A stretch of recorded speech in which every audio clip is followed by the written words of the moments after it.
Today, a patient comes in, calls the doctor's office, and they have a chief complaint, whatever that is. And they schedule an appointment. It might take several weeks before that appointment's scheduled, and perhaps if they can't accommodate them, they'll say, you need to go to the emergency room. Well, emergency room is probably one of the most expensive and inefficient and not always the best quality place to get care. Under the medical home, we're encouraging practices to really focus on improving access to care using what we call same-day scheduling, flexible scheduling, so that there's always the capability of getting somebody in for an urgent visit. Another thing today, when you come in, you're seen just basically for your chief complaint. And you might have other things you want to talk to the doctor about. There might be things that the doctor needs to review about you, you know, preventive care, for example, behavioral care, that we just don't have time to do in the 7-minute visit. So under the patient-centered medical home, the real focus is on team care, where the physician is the leader of that team, the patient is at the center, and when they come in, maybe they don't need to see a physician. Maybe they can see a nurse practitioner or a PA, or maybe just a dietitian if it's an issue with not being able to keep their blood sugars under control because of their diabetes. So under this new model, we're looking at the patient in a holistic fashion. We're looking at them as a whole person. And, you know, it's different than just the acute chief complaint, you know, treat them and street them that we have today. It's focused on the patient, their needs across the total continuum of care. I'm Paul Grandi. I'm the IBM's Global Director of Healthcare Transformation. And IBM is really on a journey to try to help transform the care we buy in our communities across the nation to a better level of care at a better value proposition. We've worked very hard in some of our communities, and we've been doing that for a number of years now, where we have concentrations of lives, to develop and roll out a concept of the patient-centered medical home where study after study after study have shown a 9, 10, 11% decrease in total cost. Fundamentally, we've seen a shift away from a body in a bed towards managing better upstream, thereby lowering cost. So we've seen results in the studies that the plans have done with us, for us in our communities, 18, 20, 30% reduction in the need for hospital bed, significant reduction in the need for emergency room when you deliver much better integrated, coordinated, accessible care at the front end of the delivery system. So really substituting medication management, adherence, compliance, engagement for bodies and beds has resulted in significant improvement in the kinds of care that we're getting in the communities where we've been involved in some of these pilots. Give us an example of maybe some communities and their health care costs, and maybe some on the low end and some on the high end. So communities like Dubuque, Iowa, where we see costs in the range of $2,000 to $2,500 per life, versus places like Providence, Rhode Island, or perhaps here in Louisiana, where it's $6,000 or $7,000 per life. I mean, there's huge variation in cost. That was shown to be true in the Dartmouth Atlas study that they did in Vermont at Dartmouth. It was also shown in the clinical data and the data that we've seen from Thomson Reuters and others when we look at the commercial lives. There's a huge variation in cost and a huge variation in the value that we get from the delivery system. And what's the difference in the cost?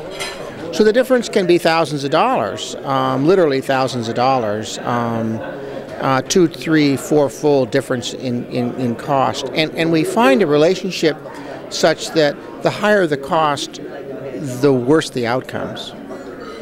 What has IBM done in terms of locating new jobs in communities? So IBM looks, and many large employers look across the entire spectrum of cost, labor costs, tax costs, and one of the things we now look at is total healthcare cost in a region for helping determine, and that's also true of companies like Boeing, who recently located in South Carolina, where they had a medical home in Palmetto Primary Care, for example. What's your assessment of what's happening here in Louisiana? I am really excited and really bullish about what's happening in Louisiana. You really have some superb leadership from the state, from your Medicaid plan, from your largest healthcare plan, Blue Cross Blue Shield of Louisiana. Just remarkable leadership. Your CEO of Blue Cross Blue Shield, your chief medical officer, are really engaged. They're engaged in the community. They're engaged in pulling together the community. They pull together in the state multiple stakeholders to address delivering a better value proposition in healthcare. The clinical backdrop and the clinical imperative is this. I mean, this is a CDC map. This is the United States by county or parish. The brighter the red, the more likely you are to live in a parish where you're going to die of cardiovascular disease. And when you see this map, and the stroke map looks the same, this is really an indictment of a lot of things. It's an indictment of our society, probably, but also our healthcare system. And my role, at least, is to do what I can to try to fix this problem. My wife and kids look at this slide and tell me, Dad, that's job security. But it's also something where I'd like to see Louisiana up higher in the list of states when it comes to heart disease mortality. It's also really expensive. If you look on the left, the average American household in 2002 spent about $9,200 in health care costs, or that's what they spent on health care. This last year it was about $19,000. I mean, you talk about unsustainable. How about for the average American family? Who can deal with a doubling of their family exposure to health care every 10 years or so? And this cost is not borne evenly, right? If you look on the right, almost all of the healthcare cost growth in the United States is related to those patients who have 4 or more chronic conditions. The little blue line is those people who have less than 4 chronic conditions. So most of the healthcare cost is related to exactly what COSEC is dealing with. The group I represent, COSEC, has been working for the last several years to help clinical practices improve quality metrics relating to patients with hypertension, diabetes, high cholesterol. And really, when you bring together a group like Blue Cross Blue Shield and COSEC, what we've been able to do with some of these practices in Louisiana has been really transformative. Is this something that can spread to other doctors' offices around Louisiana? Absolutely. In our first year pilot, we're working with approximately 10 practices and 100 physicians, but there's no reason to think that this ultimately can't be statewide and reach a lot of primary care physicians throughout the state. The most important thing is to improve access to your own physician. And our technology allows people to pick up the phone or go online and within a short period of time be in front of their own doctor or someone else in their practice so they can get their peace of mind, a prescription, or in some cases a follow-up as they see fit. When I initiate the conversation request, Dr. Maddock has the ability to review my information. He can see my health summary. He can see the topics that I would like to discuss during this time today. And when he accepts the request, we can see him live in the video. And at this point, this is audio capable as well, of course, so he and I can have the conversation just as we were sitting together in the office.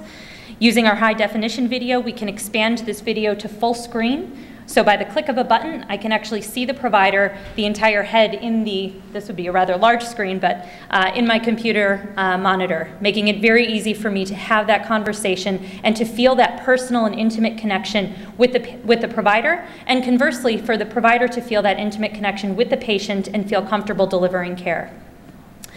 Most of our conversations today are happening through the video. However, there are other communication modes that are available depending on the preference of the two people. And one of those includes the ability to add a phone connection.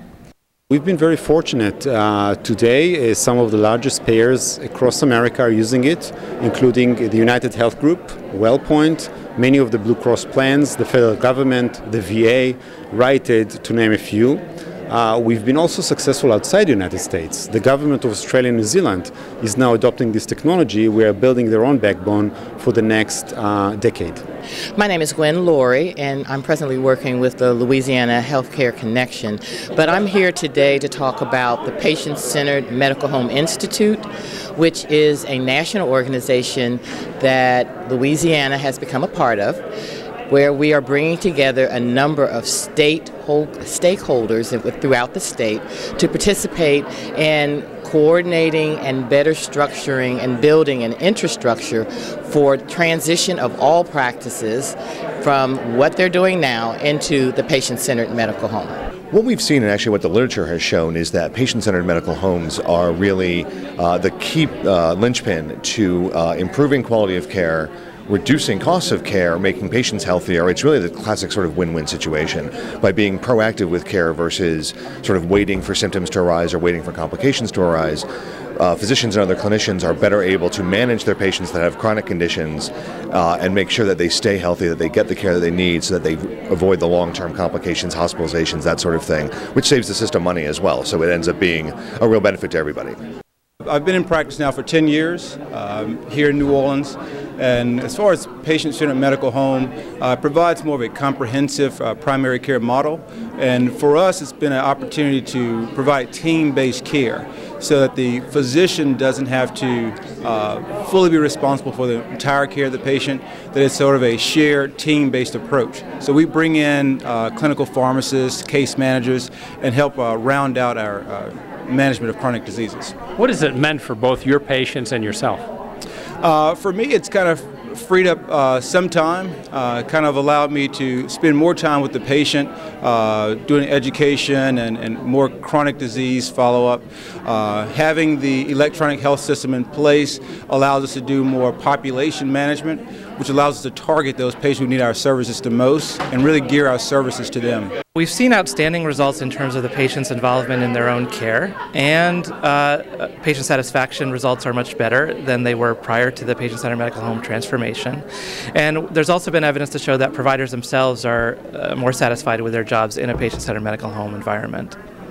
I'm a product of the patient-centered medical home, and I tell everyone now, I guess it's been a little over 2 years, that I had a tremendous amount of health issues that I thought I was caring for to the best of my ability, but my personal physician did call me in, and we sat down as he transitioned his practice into using the medical home concepts. And fortunately, over the past 2 years, we've seen tremendous outcomes for myself. I've lost over 40 pounds. I've decreased the number of medications I take for my chronic diseases from 7 down to 3. I'm much healthier, I'm much more active, and I'm very passionate that everyone has the opportunity to benefit from the medical home as I have. So the benefits for the patient are better access to care, more convenient access to care. What my patients really like about it is the fact that they can email their doc and get an answer. What they really like about it is if they call and want to be seen that day, they get seen that day. What they really like about it is the docs follow up, they follow through. But the single most important thing that they tell me they like about the model from the patient's viewpoint is a profoundly powerful healing relationship with a provider that cares about them. Bottom line, what's it going to take to spread medical homes further throughout the country? So it's not easy. It's a journey, and it takes companies like IBM, like Dow, Exxon, I mean, large corporations working with government. So the Office of Personnel Management, the federal government is employer, and plans like Blue Cross Blue Shield really stepping up to pay differently. At the same time, providers like the primary care providers here in Louisiana stepping up to deliver a different method of care, and they're really stepping up, and we're really seeing many that are becoming certified, for example, by NCQA to be a medical home. We now have established the first patient-centered medical home in the state of Louisiana that was sponsored by a commercial payer. There were some early forays into this area after Katrina, when there was a large amount of government grants that was granted, and they did begin a patient-centered medical approach in some of the federally qualified healthcare clinics that take care of the indigent population down in New Orleans. And they made some great progress. But there wasn't much progress being done on the commercial side. And now, since probably last summer, we started really focusing on this. And we've got our first commercial sponsored partnership with a group in Baton Rouge. We're working on another group in New Orleans, Shreveport, Lake Charles, throughout the entire state. And our goal is by the end of this year, early next year, to have over 100,000 of our patients in these patient-centered medical home practice environments. And are those patients seeing a reduced premium for their insurance? You know, what we did in Baton Rouge is we used the patient-centered medical home as the chassis or the foundation upon which we based a new product called Community Blue in Baton Rouge, and it's called Blue Connect down in New Orleans. In Baton Rouge, it's really focused on the patient-centered medical home being the foundational primary care providers, and then it has certain specialists and certain hospitals, but not the whole vast network that the PPO products have today. And so in order to reduce premium, we had to sort of constrict that network. It doesn't mean that it's not a better network. It's actually some of the best providers that we have. And in order to get premiums down, we've had to constrict the network. But we're finding that over time, and it was just announced in January, but we're seeing more and more employers start to look at that particular model as a way to provide healthcare services to their employee base. When today's conference is over, what would you like people to keep in mind? Well, I think the main thing to keep in mind is it took us 50 years to get into the quagmire we are in today with unsustainable cost, mediocre quality, and relatively poor access to care. So that we're in the midst of a chronic disease epidemic driven by our lifestyles, diabetes, hypertension, heart disease, etc. And it's not going to turn around overnight. It took us about 50 years to get here, but the patient-centered medical home is one opportunity for us to start moving in the right direction. And it's a way to start to transform the delivery model to be much more accountable, coordinated, collaborative, comprehensive, and integrated to provide that patient-centered care that we all deserve. If people have questions like more information, what should they do? Well, if they want more information about the patient-centered medical home, they could go out to our website, bcbsla.com. We have an area there that talks about the medical home. I think we have a video out there that describes it. Another great national source to go to is the pcc.net, which is the Patient-Centered Primary Care Collaborative in Washington, which we are a member of. And it has enormous amount of information on the medical home and showing a lot of data, improvements in care, improvements in cost, improvements in patient satisfaction that we're seeing now as the preliminary results of the early pilots that now have been going on for 3 or 4 years are beginning to show.